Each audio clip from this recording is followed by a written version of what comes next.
Hello student. हमने पिछले video में पढ़ा था कि कोर डेटा के फंडामेंटल कैरेक्टर क्या है। आज हम पढ़ेंगे कि कोर डेटा और नॉन कोर डेटा में मुख्य मुख्य अंतर क्या है। जो हमने लक्षण पढ़े थे कोर डेटा के, वो क्या नॉन कोऑर्डिनेट या एकशरुकी है, उनमें मिलते हैं या नहीं मिलते हैं, इसके बारे में आज हम चर्चा करेंगे।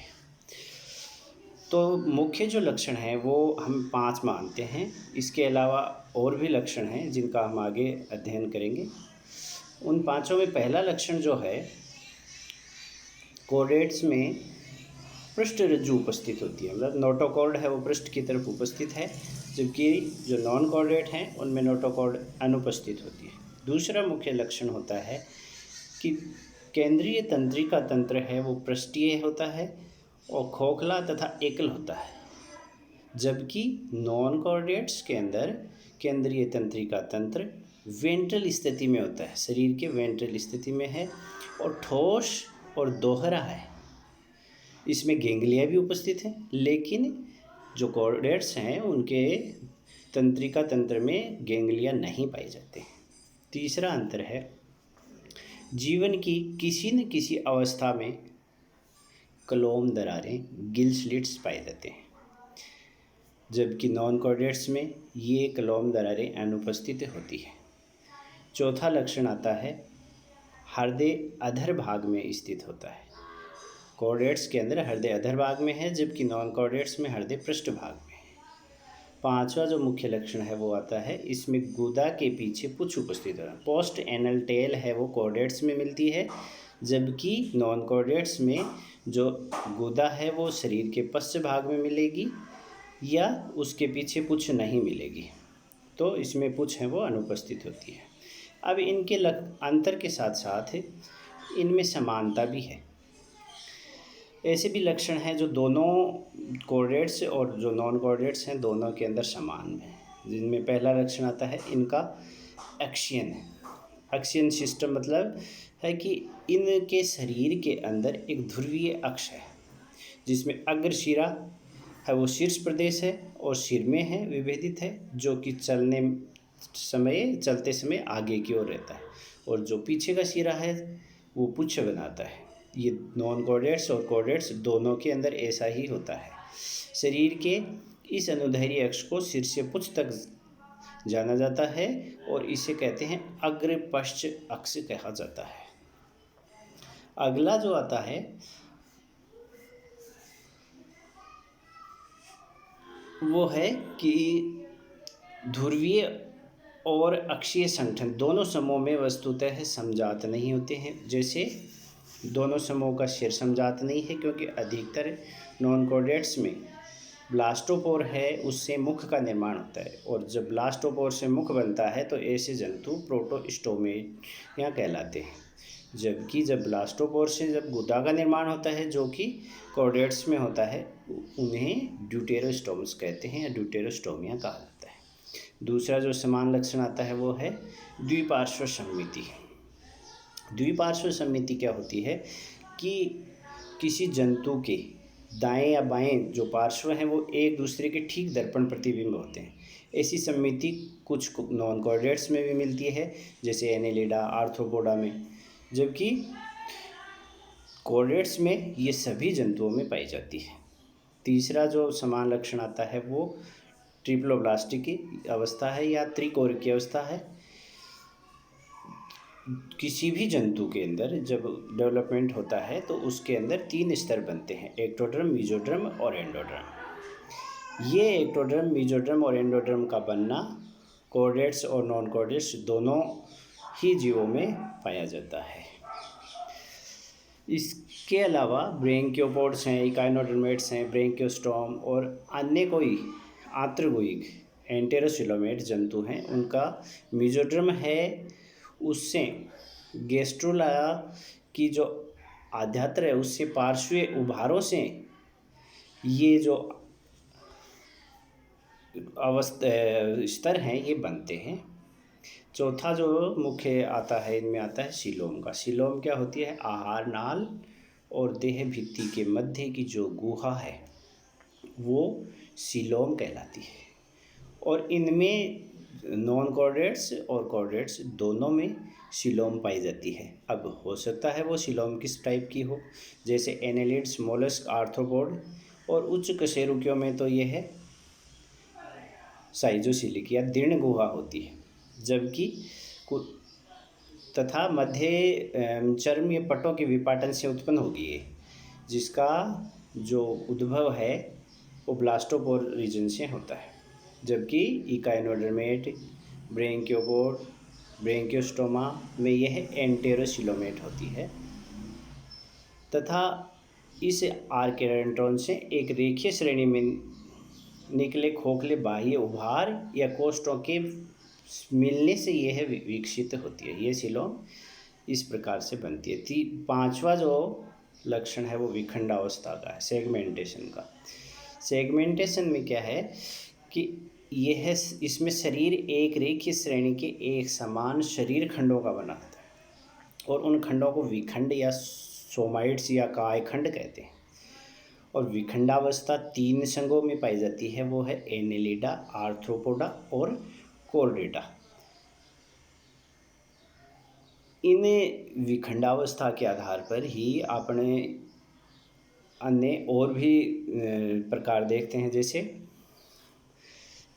दोनों समूहों में ये हमने अंतर या भेद पाए जाते हैं। इनमें जो मुख्य जो डिफरेंस है, अंतर हैं, वो हम एक सारणी बना रहे हैं, उस सारणी के अंदर हैं। जैसे पहला लक्षण आता है सममिति का, तो कॉर्डेट्स के अंदर द्विपार्श्वीय, सभी जंतुओं में द्विपार्श्वीय सममिति मिलती है।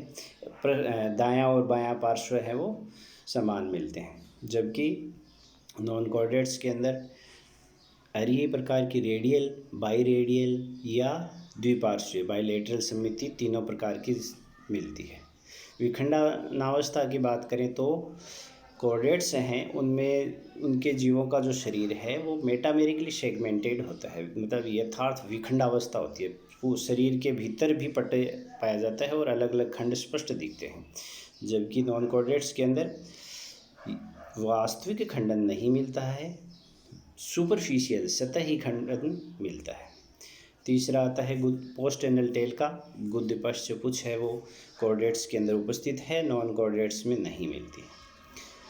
संगठन स्तर की बात करें, organization of level of organization की बात करें तो कॉर्डेट्स के अंदर अंग तंत्र प्रकार का शारीरिक संगठन मिलता है। सुस्पष्ट अंग हैं जो आपस में मिलकर कंप्लीट बॉडी को एक्टिविटी का निर्धारण करते हैं, जबकि नॉन कॉर्डेट्स के अंदर जीवद्रव्य स्तर के से लेकर और अंग तंत्र स्तर तक का संगठन मिलता है। जैसे प्रोटोजोआ में जीवद्रव्य स्तर का है। जो जो आगे के संघों के अंदर बढ़ते जाते हैं आगे, तो शारीरिक संगठन है वो और उच्च कोटि का होता जाता है। पांचवा आता है जनन स्तर। कॉर्डेट्स ट्रिप्लोब्लास्टिक हैं, एक्टोडर्म, मीजोडर्म और एंडोडर्म, जबकि नॉन कॉर्डेट्स में कई बार एक स्तर अनुपस्थित भी हो सकता है या तीनों भी मिल सकते हैं या तीनों स्तरों के बिना भी हो जाता है। छठा जो है सीलोम का है, प्रगुहा। सीलोम है वो कॉर्डेट्स में वास्तविक सीलोम है, जबकि नॉन कॉर्डेट्स में वास्तविक नहीं है, या स्यूडोसीलोम है या फिर एसिलोमेट है। सातवां जो लक्षण है वो पादों की उत्पत्ति, पैरों की उत्पत्ति। जो खंड हैं वो उन अनेक खंडों से, जैसे पैर बनते हैं वो अनेक खंडों से अपने कॉर्डेट्स में बनते हैं, जबकि नॉन कॉर्डेट्स में अगर पैर हैं तो वो उसी खंड से ही उत्पन्न होंगे। आठवां आता है पृष्ठरज्जु या नोटोकॉर्ड, जो कॉर्डेट्स में अपन पढ़ चुके हैं कि जीवन की किसी न किसी अवस्था में उपस्थित होता है, और वर्टिब्रेट्स के अंदर ये वर्टिब्रल कॉलम में रूपांतरित हो जाता है, जबकि नॉन कॉर्डेट्स में पृष्ठरज्जु नहीं पाया जाता है। नौवां लक्षण है आहार नली की स्थिति।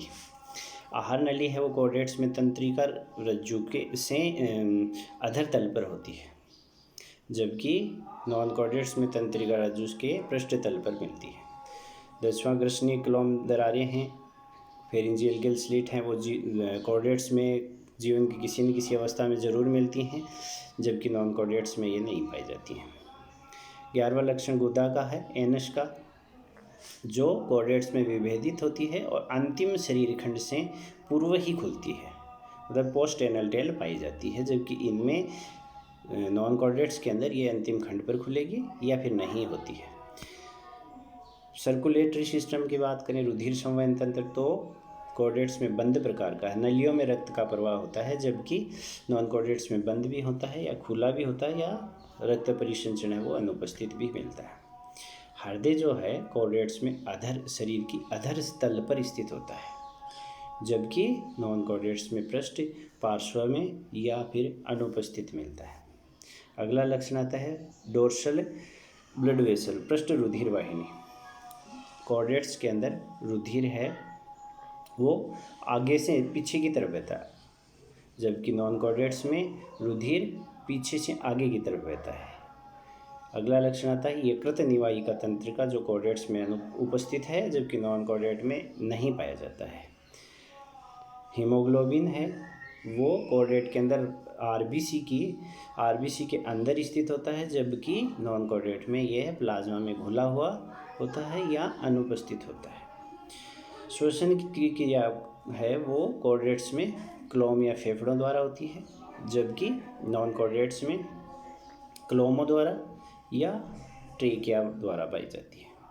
तंत्रिका तंत्र है वो हम पढ़ चुके हैं कि कॉर्डेट्स के अंदर खोखला एकल होता है, जबकि नॉन कॉर्डेट्स के अंदर ठोस व दोहरा है। मस्तिष्क है वो सिर में फेरिंग्स के पृष्ठ की ओर मस्तिष्क है, फेरिंग्स के ऊपर अथवा अनुपस्थित होता है नॉन कॉर्डेट्स में। तंत्रिका रज्जु है वो एक है और पृष्ठीय गुच्छिका गेंगलिया रहित है, जबकि नॉन कॉर्डेट्स में दोहरा है, अधर तल पर है, वेंट्रल स्थिति में है और गेंगलिया युक्त है, गुच्छिका युक्त है। अगला लक्षण है खंडीय तंत्रिकाओं की उत्पत्ति कहाँ से होती है। पृष्ठ और अधर मूल हैं उनसे अलग अलग उत्पत्ति होती है, जबकि नॉन कॉर्डेट्स में पृष्ठ और अधर मूलतः अलग अलग नहीं होते हैं। प्रजनन की बात करें तो कॉर्डेट्स के अंदर लैंगिक प्रजनन है वो मुख्यतया मिलता है, जबकि नॉन कॉर्डेट्स में अलैंगिक जनन है वो मुख्यतया मिलता है। मिलते दोनों प्रकार के हैं लेकिन मुख्यतः की बात है। अगला लक्षण रीजनरेशन का है, पुनर्जनन शक्ति, मतलब किसी अंग का दोबारा से विकसित होना हो तो वो कॉर्डेट्स में प्रायः कम ही मिलती है, बहुत लो कैटेगरी की है, जबकि नॉन कॉर्डेट्स में अच्छी अवस्था में मिलती है। शरीर ताप की बात करें तो असमतापी या समतापी होते हैं कॉर्डेट्स, और नॉन कॉर्डेट्स हैं वो सभी असमतापी होते हैं, अर्थात इनका वातावरण के साथ इनका तापमान बदलता रहता है। तो कॉर्डेट्स को उनके तंत्रिका और जो सर्कुलेटरी सिस्टम है उसकी स्थिति के कारण ही हम इनको अधोमुख या औंधे या उल्टे अपन बोल सकते हैं, कशेरुकियों की भांति अपने इनको चित्रित